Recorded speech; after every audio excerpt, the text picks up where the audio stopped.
വാഴ 2 ഹിറ്റ് ആയി കഴിഞ്ഞിട്ടുണ്ടെങ്കിൽ ഇതിൽ ഏറ്റവും കൂടുതൽ ഒരു ചേഞ്ച് വരാൻ പോണത് ആർക്കായിരിക്കും? ഡയറക്ടർ അത്രയും പ്ലേസ് ആവും, ഒരുപാട് എത്തും, ഒരുപാട് ചർച്ച ചെയ്യപ്പെടും. അങ്ങനെയല്ല, എല്ലാ ആൾക്കാർക്കും ഏറ്റവും കൂടുതൽ എന്നുള്ള ഇതിലാണ്. ചേട്ടനപ്പൊ അടുത്ത പടം ഉടനെ ചെയ്യുവോ? ഇത് കഴിയട്ടെ,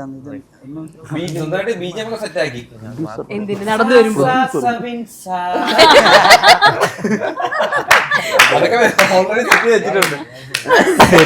സെറ്റിലൊക്കെ നമ്മള് പറഞ്ഞ് നമ്മള് സിനിമയുടെ പുറത്ത് നിൽക്കുമ്പോഴായിരിക്കും നമുക്ക് സിനിമയെ പറ്റിയിട്ട് ഓരോരോ എന്താ പറയാ ഒരു മിസ്കൺസെപ്ഷൻസ് എപ്പോഴും ഉണ്ടാവും, സിനിമ ഫീൽഡിനെ പറ്റിയിട്ടോ സിനിമയെ പറ്റിയിട്ടോ. പക്ഷെ നിങ്ങൾ സിനിമയിൽ വന്നതിന് ശേഷം മാറിയിട്ടുള്ള അങ്ങനത്തെ എന്തെങ്കിലും ഒരു കാര്യമുണ്ടോ? അയ്യോ ഇത് ഇങ്ങനെയൊന്നും അല്ല ഇവിടെ തോന്നിയിട്ടുള്ളൊരു കാര്യമുണ്ടോ നിങ്ങൾക്ക്? അതെ, അതായത് ഇപ്പൊ നമ്മള് സിനിമയിൽ നിന്ന് ദൂരെ നോക്കുമ്പോൾ പലരും പല രീതി ചിന്തിക്കും, അതായത് അവരെങ്ങനെയൊക്കെ ചെയ്യുന്നത്. സാധാരണ എന്തൊക്കെ കാര്യങ്ങൾ നമ്മൾ ചെയ്യുന്നുണ്ട് അതേ രീതി ചിന്തിക്കുന്ന ആൾക്കാർ തന്നെയാണ് സിനിമയും ചെയ്യുന്നത്. അപ്പൊ അതേ രീതിയിലുള്ള ടോക്കും കാര്യങ്ങളും.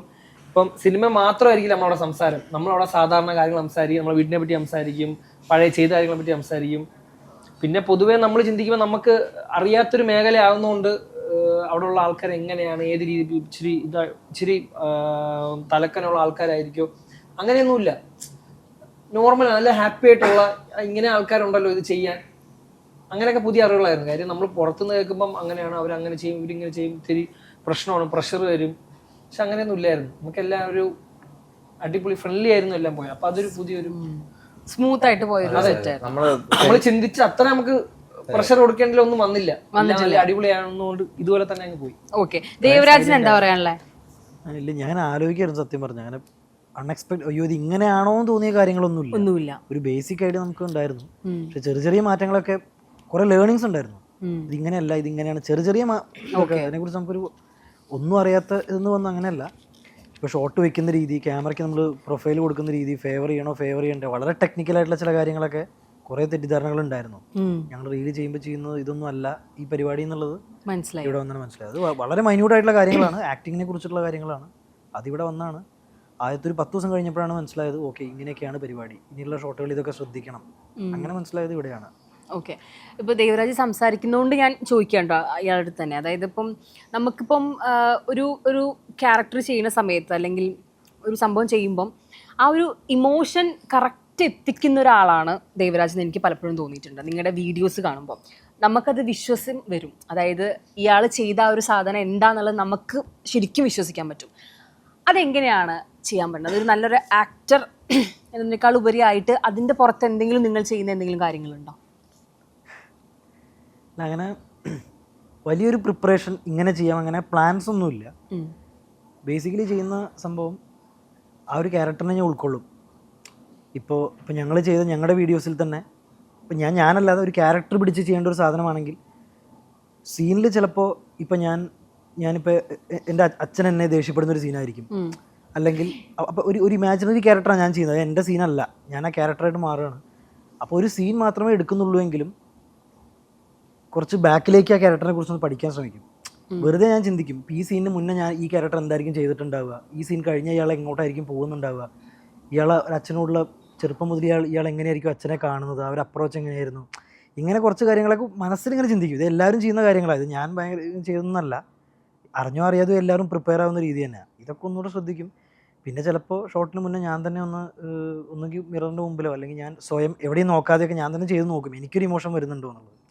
ഇപ്പം എനിക്കൊരു സാധനം ചെയ്ത് ഇപ്പം ഞാൻ സവിൻ ചേട്ടൻ്റെ അടുത്ത് ഞങ്ങൾ കുറേ സീൻസ് വരുന്ന സമയത്ത് ഞാൻ സവിൻ ചേട്ടൻ്റെ കാരണം ഇത് ഇങ്ങനെയല്ല ഇങ്ങനെ ചെയ്ത് ഞങ്ങൾ തമ്മിൽ കുറേ അഭിപ്രായ വ്യത്യാസങ്ങളും അത് കഴിഞ്ഞാണ് ഞങ്ങൾ ആ സീനിലേക്ക് എത്തുക. ഞാൻ കുറേ ഡൗട്ടുകൾ ചോദിച്ചിട്ടുണ്ട്.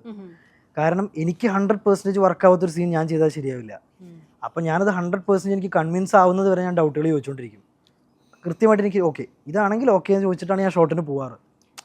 ആ ഒരു തോട്ട് പ്രോസസ് ഒക്കെ സിനിമയിൽ നമുക്ക് അങ്ങനത്തെ ഒരു സ്പേസ് ഉണ്ടോ എന്ന് പറഞ്ഞിട്ടുണ്ടെങ്കിൽ ഇപ്പം എനിക്ക് ഈ ഒരു സീൻ കൺവിൻസ് ആയിട്ടില്ല, അപ്പം അത് കൺവിൻസ് ആക്കുന്ന രീതിയിൽ ഡയറക്ടർ നമുക്കപ്പോൾ സെറ്റ് അങ്ങനത്തെ ഒരു ആൻസർ നമുക്ക് ഭാഗ്യവശാൽ ഈ സിനിമയിൽ എനിക്കതുണ്ടായിരുന്നു.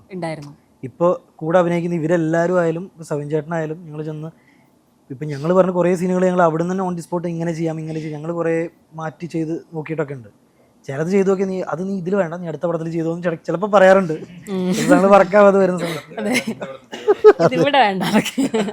അതൊക്കെയാണ് നടക്കുന്ന പരിപാടികൾ. അപ്പൊ നിങ്ങൾ ശരിക്കും പറഞ്ഞാൽ അതായത് കുറെ ഇൻപുട്സ് കൊടുക്കുന്നുണ്ട്. എനിക്ക് തോന്നുന്നു സവിൻ ചേട്ടൻ്റെ അടുത്ത് ചോദിക്കുന്നതായിരിക്കും ബെറ്റർ എന്ന് തോന്നുന്നു. കാരണം ഇപ്പം ഇവർ 4 പേർക്കും അവരുടെ ഒരു ഭയങ്കര ഒരു ഹ്യൂജ് ഒരു സാധനമുണ്ട്. ഇപ്പം ദേവരാജ് ആണെങ്കിലും അങ്ങനത്തെ ഒരു പ്ലാറ്റ്ഫോം തന്നെ വരുന്നത്. ഇപ്പം നമ്മുടെ ആരാധ്യ, ഏഞ്ചൽ, ശബരി ഇവരൊക്കെ ആണെങ്കിലും തന്നെ അവർക്ക് ക്രിയേറ്റീവ് ആയിട്ടുള്ള കാര്യം തോട്ട്സ് ഒബ്വിയസ്ലി ഉണ്ടാവുമായിരിക്കും. അപ്പം അതൊക്കെ എടുക്കുന്നൊരു സ്പേസ് ആണോ പൊതുവെ ചേട്ടൻ്റെ ഒരു വർക്കിംഗ് രീതി എന്ന് പറയുന്നത്? നമ്മൾ എല്ലാവരും കേൾക്കുക ഉള്ള ഒരു പരിപാടി ആദ്യം നോക്കാറുണ്ട്. അവരെന്താണ് തരാൻ ഉദ്ദേശിക്കുന്നത്, അല്ല നമുക്കെന്താ വേണ്ടതെന്നൊക്കെ ഉള്ള പരിപാടികൾ ആദ്യത്തെ തവണ ഒന്ന് സംസാരിക്കും. അപ്പം അവർ അവരുടേതായ രീതിയിൽ എന്തെങ്കിലും നമുക്ക് വേണമെങ്കിൽ എടുക്കാം, ഇല്ലെങ്കിൽ മുന്നോട്ട് പോകാം. അങ്ങനെ ഒരു എന്തായാലും ഇവരെല്ലാവരും ബേസിക്കലി ഇൻഡിപെൻഡൻ്റ് ആയിട്ടുള്ള ഡയറക്ടേഴ്സ് തന്നെയാണ്. അവർ റീൽ എടുക്കുമ്പോൾ തന്നെ അവർ ഓൾറെഡി എല്ലാവരും ഡയറക്ടേഴ്സാണ്. അപ്പോൾ അവർ ചുമ്മാ ഒരു കാര്യമാണ് നമ്മൾക്ക് എന്തായാലും സംസാരിക്കില്ല. അവർക്ക് ഡൗട്ട് എന്തായാലും ഏതെങ്കിലും ചെറിയൊരു കാര്യത്തിൽ പോലും ഡൗട്ടുകൾ അവർ മാക്സിമം ക്ലിയർ ചെയ്യാൻ വേണ്ടി ഇപ്പോൾ ഷൂട്ട് നടക്കുന്ന ടൈം വരെയും ഷൂട്ട് എഴുതി തുടങ്ങിയ ടൈമിലുള്ള സംശയം വരെ അങ്ങനെ ഒരു കാര്യത്തെപ്പറ്റി ഒരു സംശയമുണ്ട്. പക്ഷെ അത് അതേ കാര്യം തന്നെ ആ ഒരു 2-3 മാസങ്ങൾ കഴിഞ്ഞിട്ട് ആ ഷൂട്ട് തുടങ്ങുന്ന അതേ ദിവസം വരെ അതിനെപ്പറ്റി സംസാരിക്കും. അപ്പോൾ അവരെ കൺവിൻസ് ആക്കുക എന്നുള്ളത് നമുക്കും ഒരു ഉത്തരവാദിത്തമാണ്. ചിലതൊക്കെ നമ്മൾ മൈൻഡ് ചെയ്യും, ചിലതൊന്നും മൈൻഡ് ചെയ്യത്തില്ല. ഓക്കെ അതിങ്ങനെയാണെന്നൊക്കെ പറഞ്ഞ് ചിലപ്പോഴൊക്കെ എസ്കേപ്പ് ആയി പോകാറുണ്ട്. പക്ഷെ അവർ അവരുടേതായ രീതിയിൽ എല്ലാ ഇൻപുട്ടുകളും നമുക്ക് തരാറുണ്ട്. നമ്മളെ വാഴ 2 പറഞ്ഞത് ബയോപിക് ഓഫ് ബില്യൺ ബ്രോസ് അല്ലേ പറയണത്? അല്ലേ? അല്ല, വാഴ 2 അല്ലേ, ബ്രോസ് ആണ്. അപ്പം അതിലെ നായികമാരാണ് നമ്മുടെ കൂടെ ഉള്ളത്. ഇപ്പം ഏഞ്ചൽ ആണെങ്കിലും ആരാധ്യ ആണെങ്കിലും ഇതില് പല എന്താ പറയുക സിനാരിയോയിൽ വന്നു പോകുന്ന നായികമാരാണ്. അപ്പം നിങ്ങൾക്ക് എങ്ങനെയായിരുന്നു ഈ ഒരു സിനിമയുടെ എക്സ്പീരിയൻസ്, അല്ലെങ്കിൽ ഈ ഒരു സിനിമ എന്തുമാത്രമാണ് ഒരുപക്ഷെ നാളെ നിങ്ങളുടെ കരിയർ മാറ്റാൻ പോണത് നിങ്ങൾക്ക് ഇപ്പൊ തോന്നുന്നത്? മുന്നേ ചെയ്ത മൂവിനേക്കാളും അത്യാവശ്യം ക്യാരക്ടറുള്ള മൂവിയാണ് ഇപ്പൊ ചെയ്തത്. ഇപ്പൊ നേരത്തെ ഡയലോഗിന്റെ കാര്യം പറഞ്ഞപ്പോ പറഞ്ഞിരുന്നത് അതായത് കുറച്ച് കൂടുതൽ ത്രൂ ഔട്ട് ഡയലോഗ് ഉള്ളതുകൊണ്ട് കുറച്ച് അവിടെ കേട്ട് അല്ല ഞാനത് കാഷ്വലായിട്ട് പറഞ്ഞതാ. അല്ല, ഞാൻ സ്റ്റാർട്ടിങ്ങിൽ എനിക്ക് കുറച്ച് ബുദ്ധിമുട്ടുണ്ടായിരുന്നു. പിന്നെ ഓക്കെ ആയി. പിന്നെ എല്ലാവരായിട്ടും കുറച്ചുകൂടെ കംഫർട്ടബിൾ ആകുമ്പോൾ ഇപ്പോൾ ഹാഷിറാണേലും അല്ലനാണേലും എല്ലാവരും ഭയങ്കര സപ്പോർട്ടീവ് ആയിരുന്നു. അവരുടെയൊക്കെ സപ്പോർട്ട് വെച്ചിങ്ങനെ ഡയലോഗിന്റെയും എല്ലാത്തിനും ഹെൽപ്പ് ചെയ്തു. ഹാഷിറൊക്കെ ലാസ്റ്റത്തൊക്കെ പോർഷനിൽ ഭയങ്കരമായിട്ട് ഹെൽപ്പ് ചെയ്തു. എന്തായിരുന്നു ഒരു ഹെൽപ്പ് എന്തായിരുന്നു ഹാഷിറിന്റെ ആ ഒരു ലാസ്റ്റ് സീൻ എന്ന് പറഞ്ഞ? എന്താ അങ്ങനെയല്ല, കഥ പറഞ്ഞു. വേണ്ട വേണ്ട, അപ്പൊ അറിയാണ്ട് കഥ പറഞ്ഞു പോണത് അപ്പൊ ഏഞ്ചലാണ്. ഓക്കെ, അടുത്ത് ചോദിക്കാൻ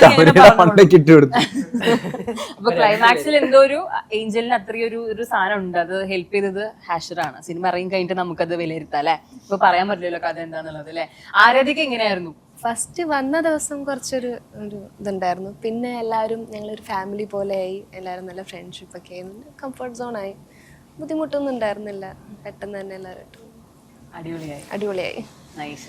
എല്ലാവരും ക്രൂവിലുള്ള ഇപ്പോൾ സവിൻ സാർ ആണെങ്കിൽ എല്ലാവരും ഭയങ്കര എന്താ പറയാ പെർഫോം ചെയ്ത് കഴിഞ്ഞാൽ ഉടനെ ഞാൻ എൻ്റെ പോർഷൻ കഴിഞ്ഞ് കട്ട് പറഞ്ഞ ഉടനെ ഞാൻ നോക്കും സവിൻ സാർ എവിടെ നോക്കും. അപ്പോൾ പുള്ളിക്കാരൻ ഹോണസ്റ്റ് ആയിട്ട് മുഖത്തേക്ക് പറയാം, കൊള്ളത്തില്ലെങ്കിൽ കൊള്ളത്തില്ല കേട്ടോ എന്നൊക്കെ പറയാം, അല്ലെങ്കിൽ കൊള്ളാമെങ്കിൽ കൊള്ളാന്ന് അപ്പൊ തന്നെ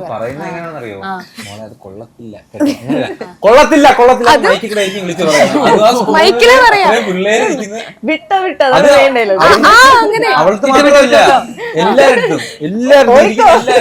എല്ലായിടത്തും മൈക്ക് എടുത്തിട്ട് നല്ല പോലെ തരും.